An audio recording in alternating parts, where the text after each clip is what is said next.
بسم الله الرحمن الرحيم. أي الناس أحب إلى الله؟ قال رسول الله صلى الله عليه وسلم: خير الناس للناس. په دې حدیث مبارکه کې یو چا د نبی علیه الصلاة والسلام څخه پوښتنه وکړه، تپوس یې وکړ چې کوم یو انسان په انسانانو کې الله رب العالمین ته محبوب دی، الله رب العالمین ته ډېر زیات نږدې دی.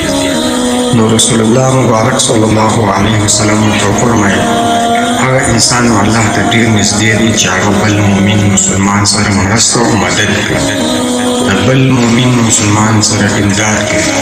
نو دا کس خیر الناس للناس، چې دی هغه کس الله رب العالمین ته ډېر محبوب دی، ډېر غوره دی، ډېر نږدې دی، چې هغه د بل مسلمان خیر لټوي، بل مسلمان ته خیر ورسوي، بل مسلمان سره مدد او مرسته کوي.